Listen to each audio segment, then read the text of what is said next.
গড়িয়ার পরে রাস্তার সংস্কার কাজ করতেছে। এই ভাঙা খন্ড যা আছে এগুলাকে এখন কসমেটিক সার্জারি দিতেছে উপরে দিয়া। পিছনে দিতেছে, যার কারণে এখানে এখন একটু গাড়ির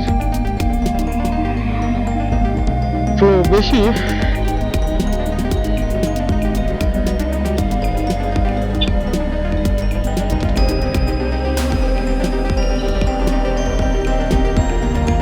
বরিশাল হাইওয়ের অবস্থা এখন খুবই নরবর, কারণ হচ্ছে যে পরিমাণ গাড়ি চলাচল করতেছে এই রাস্তাটার উপর দিয়ে, এই রাস্তাটা এখন লেন বাড়ানো উচিত, আরো ওয়াইড করা উচিত রাস্তাটাকে।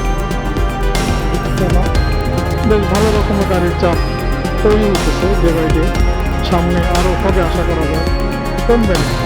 মানে মানুষ যখন আরো বসতি যারা শুরু করবে, ব্যবসা বাণিজ্য বাড়বে, তখন এই রাস্তাগুলোর উপর প্রেশার অবশ্যই পড়বে। বরিশালের ভিতরের অনেক প্রতিষ্ঠান এখন এই দিকে ওঠার চেষ্টা করতেছে, অনেক প্রতিষ্ঠান অলরেডি উঠে আসছে এই দিকে।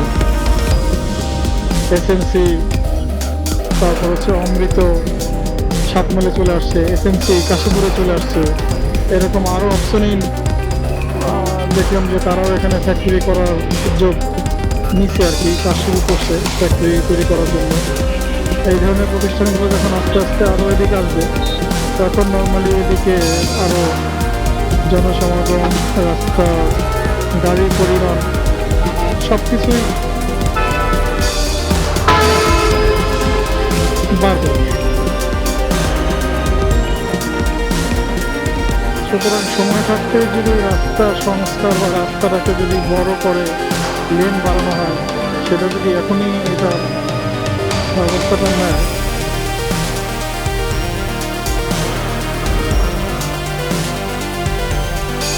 তাহলে সময় উপযোগী কিছু কাজ হয়। যে ভাবি মারে এরা,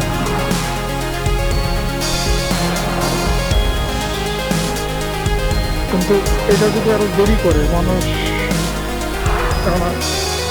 হইতে পারে যে রাস্তা করার জন্য আগে জায়গাটাকে নিয়ে রাখলো, তারপর ধাপে ধাপে করলো, সেটা সমস্যা নেই। যে আস্তে আস্তে করা শুরু করলো, এই অবস্থা পারাপারি করে দুজন আসতেছে, এই দুইটা বাস একসাথে আসলো। এইটা যদি এরকম যে পাশ দিয়ে কোন গাড়িগুলো চলবে, দুইটা বাস যদি এরকম পাশাপাশি চলে, এই দুইটা বাস একসাথে চলার মতো রাস্তা এটা। আর এই কারণেই কিন্তু দেখা যায় যে এই বরিশাল মহাসড়কের এই অ্যাক্সিডেন্টগুলো হয়। এরকম পাশাপাশি যদি দুইটা বাস চলে, তাহলে অন্য গাড়িগুলো কোন দিক দিয়ে চলবে? আর যেভাবে এখন গাড়িগুলো টানে,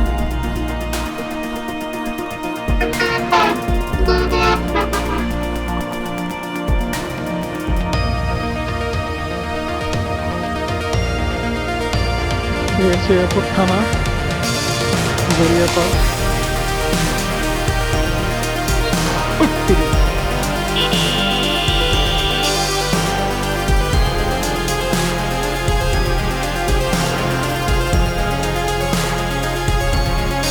পিছন দিয়ে আসতেছে, ঘুর ঘুর করে আসতেছে পিছন দিয়ে।